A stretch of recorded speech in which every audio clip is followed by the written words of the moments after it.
Hi everyone. భయంకరమైన ప్రేమ part 26. గమనిక: ఈ పాత్రలు నటులకు సంబంధించినవి కావు. ఇది కేవలం కల్పిత ప్రయోజనం కోసం మాత్రమే. ఏదైనా తప్పులు ఉంటే క్షమించండి. అధీర్ అనిక వైపు తిరిగాడు. అధీర్ అనిక వద్దకు వెళ్ళలేదు. అనికను కౌగిలించుకోలేదు. అధీర్ అనిక కడుపు వైపు చూస్తూనే ఉన్నాడు. అది తన గొప్ప శత్రువు నివాసంగా ఉంది అన్నట్లు. ఎలా? అధీర్ మాట్లాడాడు. ఆ పదం మోసపూరిత వేదనతో నిండి ఉంది. ఇది ఎలా జరిగింది అని అడిగాడు అధీర్. అనిక వణికిపోయింది. అధీర్, మనం మనం పెళ్లి చేసుకున్నాం. ఇదే జరుగుతుంది. అనిక చిన్నగా మరియు భయంతో చెప్పింది. లేదు, ఇలా జరగకూడదు. అధీర్ అరిచాడు. అధీర్ నియంత్రణ బద్దలైంది. అధీర్ గొంతు మళ్ళీ వేగం పెంచడం ప్రారంభించాడు. కానీ ఈసారి అది ఒక ఉగ్రమైన అసూయ, పిచ్చి ద్వారా ఆజ్యం పోసింది. నువ్వు నాదానివి అనిక, నాది మాత్రమే. నీలోని ప్రతి భాగం, నీలోని ఈ విషయం, అది నీ బలాన్ని తీసుకుంటుంది. అది నిన్ను అనారోగ్యానికి గురిచేస్తుంది. అది నిన్ను బాధ పెడుతుంది. అధీర్ నడవడం ఆపి అనిక వైపు చూశాడు. ఇలా చెప్తూ వచ్చాడు. అధీర్ కళ్ళు క్రూరంగా ఉన్నాయి. నేను దాన్ని చూడలేను. ఇది ఎప్పటికీ నిన్ను నా నుండి దూరం చేస్తుంది. దానికోసం నీ శరీరం మారుతోంది. నీ దృష్టి దానిపైనే ఉంటుంది. నువ్వు దాన్ని ప్రేమిస్తావు. అధీర్ ప్రేమ అనే పదాన్ని ఒక శాపంలా అన్నాడు. నువ్వు నీ ప్రేమని పంచుతావు. నాపై తగ్గిపోతుంది. ఆ ఆలోచన అధీర్కి భరించలేకపోయింది. అధీర్ కోసం మాత్రమే కొట్టుకునే అనిక హృదయం ఇప్పుడు మరొకరి కోసం కొట్టుకోవాలి. అధీర్కి చెందిన అనిక చిరునవ్వులు ఒక బిడ్డకి ఇవ్వబడతాయి. అధీర్ ఆలయం అయిన అనిక శరీరం ఇప్పుడు ఒక అపరిచితుడికి పంచుతుంది. అధీర్ సంతోషంగా లేడు. అధీర్ నిరాశకు గురయ్యాడు. అతని గొప్ప భయం నిజమవుతోంది. అధీర్ తన అత్యంత విలువైన ఆస్తిని పంచుకోవాల్సి వచ్చింది. మరియు అధీర్ ప్రేమను నిర్వచించిన స్వాధీనత మరెవరికీ చోటు కల్పించలేదు. అధీర్ సొంత బిడ్డ కూడా ఆ ప్రేమని పంచుకోకూడదు. అనిక వైపు చూసింది మరియు మొదటిసారిగా అధీర్ చూపు ఆరాధన కాకుండా వేరే దాన్ని చూసింది. అది ద్రోహం యొక్క మినుకుమినుకుమంటుంది. అనిక తన చేతులను తన చుట్టూ చుట్టుకుంది. ఆ క్షణం యొక్క ప్రారంభం ఆనందం పూర్తిగా ఆరిపోయింది. దాని స్థానంలో చల్లని లోతైన భయం కనిపించింది. అనిక అతని బిడ్డను జన్మనిస్తోంది. అనిక ప్రేమించిన వ్యక్తి ఒక బిడ్డ. ఆమె బిడ్డ తండ్రి. ఆమె ఊహించలేని గొప్ప రాజద్రోహం చేసినట్లుగా అనికను చూస్తున్నాడు అధీర్. ఆ పిచ్చి కొత్త దృష్టిని ఆకర్షించింది మరియు అనిక ఎప్పుడూ ఇంతగా భయపడలేదు. గదిలో నిశ్శబ్దం అనిక ఎప్పుడూ అనుభవించినంతగా భారీగా ఉంది. డాక్టర్ యొక్క ఉల్లాసమైన అభినందనలు ఇప్పటికీ గాలిలో వేలాడుతున్నట్లు అనిపించాయి. ఇప్పుడు ఏదో వికారంగా మరియు తప్పుగా మారిపోయింది. అధీర్ గది అంతటా నిలబడి ఉన్నాడు. అనిక భర్తగా కాదు, అపరిచితుడుగా. ప్రేమ ఏదో భయంకరమైనదిగా మారిన అందమైన భయంకరమైన అపరిచితుడు. అధీర్ చివరకు మాట్లాడాడు. మాటలు అరవలేదు. అవి తక్కువ చల్లని, పూర్తిగా చదునైన స్వరంలో ఇవ్వబడ్డాయి. అవి సూచన కాదు, అది ఒక ఆదేశం. దాన్ని వదిలించుకో అని అన్నాడు అధీర్. అనిక రక్తం చల్లబడింది. అనిక అధీర్ మాట సరిగ్గా వినలేకపోయింది. అనిక అధీర్ వైపు చూసింది. అనిక చేయి సహజంగానే అనిక ఇంకా చదునుగా ఉన్న తన కడుపుపై పెట్టుకుంది. ఏంటి అని అడిగింది అనిక. నువ్వు నన్ను విన్నావు అనిక, అధీర్ అన్నాడు. అధీర్ స్వరంలో అన్ని భావోద్వేగాలు లేవు. కోపం లేదు, వేడి లేదు, మంచుతో నిండిన సంపూర్ణ నిశ్చయత మాత్రమే ఉంది. వదిలించుకో. నేను డాక్టర్ని మళ్ళీ పిలుస్తాను. ఈ రాత్రి అతను చేస్తాడు. ఇదిగో, ఇది త్వరగా అయిపోతుంది.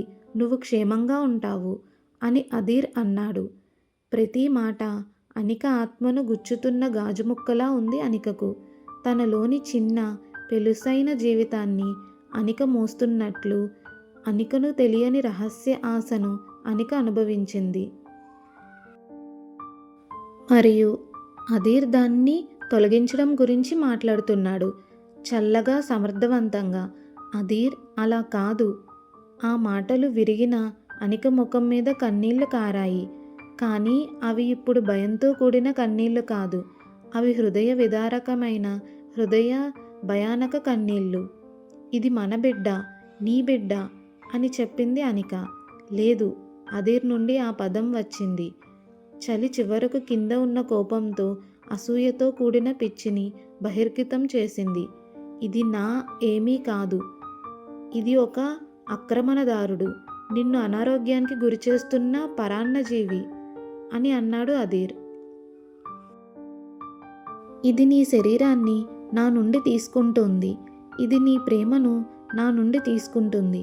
నేను దాన్ని అనుమతించను అని అధీర్ అన్నాడు. అధీర్ అనిక వైపు అడుగులు వేశాడు. అధీర్ కళ్ళు స్వాధీనతాభావంతో మండుతున్నాయి. అది ఒక పిల్లవాడిని కాదు, ఒక ప్రత్యర్థిని చూసింది. నువ్వు నాదానివి అనిక. ప్రతి హృదయ స్పందన, ప్రతి శ్వాస, నీ ప్రేమలోని ప్రతి ఔన్స్ నాదే. నేను నిన్ను పంచుకోను. నేను అలా చేయలేను. ఈ విషయం అది పోవాల్సిందే అని అధీర్ అంటూ ఉన్నాడు. అనిక తన మాటల నుండి తనను రక్షించుకోగలదన్నట్లుగా తన గడ్డం వరకు దుప్పట్లను లాగుతూ మంచం మీద తిరిగి వెళ్ళింది. అనిక తాను ప్రేమించిన వ్యక్తిని, తన బిడ్డ తండ్రిని చూసింది. మరియు ఒక స్వాధీనతా భావం కలిగిన రాక్షసుని మాత్రమే చూడగలిగింది. నేను అలా చేయను, అనిక గొంతు వణుకుతూ కానీ దృఢంగా చెప్పింది. రెండవసారి అనిక స్వేచ్ఛ కోసం, కోరికతో కాదు, రక్షించాలనే తీవ్రమైన ప్రాథమిక అవసరంతో అతన్ని తిరస్కరించింది. నేను దాన్ని అనుభవించగలను అధీర్. నేను తల్లిని కాబోతున్నాను. మనం తల్లిదండ్రులు కాబోతున్నాం. ఇది ఒక వరం అని చెప్పింది అనిక. కానీ అధీర్, ఒక వరమా? అధీర్ నవ్వాడు. కఠినమైన, వికారమైన శబ్దం అది. ఇది ఒక శాపం. ఇది ప్రతిదీ నాశనం చేస్తుంది. మన శాంతి, మన ప్రేమ, మన జీవితం. ఇది ఎల్లప్పుడూ మన మధ్య ఉంటుంది. మనల్ని దూరం చేస్తుంది అన్నట్లు చెప్పాడు అధీర్. అధీర్ మంచం మీద మోకాళ్లపై పడిపోయాడు. అధీర్ చేతులు దుప్పటి కవర్లను పట్టుకున్నాయి. అధీర్ ముఖం కోపం నుండి తీరని వేడుకునే వేదనకు మారింది. అది భయంకరమైన పరివర్తన. దయచేసి జాన్, అధీర్ వేడుకున్నాడు. అధీర్ గొంతు విరిగిపోయింది. దయచేసి నా కోసం ఇది చెయ్యి. మన కోసం.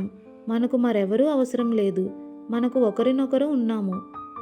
మనం పరిపూర్ణం. ఈ విషయం మనల్ని నాశనం చేస్తుంది. ఇది నిన్ను నా నుండి దూరం చేస్తుంది. నేను నిన్ను కోల్పోతాను. నిన్ను మరెవరికీ కోల్పోకుండా నేను చనిపోతాను, నా సొంత బిడ్డను కూడా అని అధీర్ మాట్లాడుతూ ఏడుస్తున్నాడు. గొప్ప శక్తివంతమైన శరీరాన్ని ముక్కలు చేసే ఏడుపు అది. అధీర్ తన మోకాళ్లపై ఉన్నాడు. అనిక పట్ల అధీర్ ప్రేమ చాలా స్వాధీనపరచడం, అది మరెవరికీ చోటు కల్పించలేకపోవడం వల్ల వారి బిడ్డను గర్భస్రావం చేయమని అనికను వేడుకుంటున్నాడు. అనిక అధీర్ వైపు చూసింది. అనిక హృదయం లక్షలాది ముక్కలుగా విరిగిపోయింది. ఇది అధీర్ పిచ్చితనం యొక్క లోతైన లోతు. అధీర్ అనికను ఎంతగానో ప్రేమించాడు. వారు నివసించే పరిపూర్ణమైన ప్రేమ. ఒంటరి ప్రపంచాన్ని కాపాడుకోవడానికి, వారి భవిష్యత్తును నాశనం చేయడానికి కూడా అధీర్ సిద్ధంగా ఉన్నాడు. అనిక వణుకుతున్న చేయిని చాచి అధీర్ జుట్టును తాకింది. అధీర్ వణుకుతున్నాడు, కానీ వెనక్కి తగ్గలేదు. నేను ఎక్కడికి వెళ్ళను అధీర్, అనిక మాట్లాడుతుంది. తన కన్నీళ్లు దుప్పట్లపై పడుతూ ఉన్నాయి. నేనెల్లప్పుడూ నీదానినే అవుతాను. కానీ ఈ బిడ్డ కూడా నీలో ఒక భాగం, మనలో ఒక భాగం. మన ప్రేమ ఈ బిడ్డను చేసింది. నువ్వు దాన్ని ఎలా నాశనం చేయాలనుకుంటున్నావు? అనిక అలా మాట్లాడుతూ ఉంది. ఆ మాటలకి అధీర్ అనిక వైపు చూశాడు. అధీర్ కళ్ళు ఎర్రగా మరియు పూర్తిగా కోల్పోయాయి. ఎందుకంటే నీ పట్ల నాకున్న ప్రేమ మాత్రమే ముఖ్యం, మరేమీ ఉండదు, ఏమీ లేదు అని అధీర్ చెప్పాడు. ఆ క్షణంలో అనిక తన జైలు యొక్క నిజమైన భయానక స్వభావాన్ని అర్థం చేసుకుంది.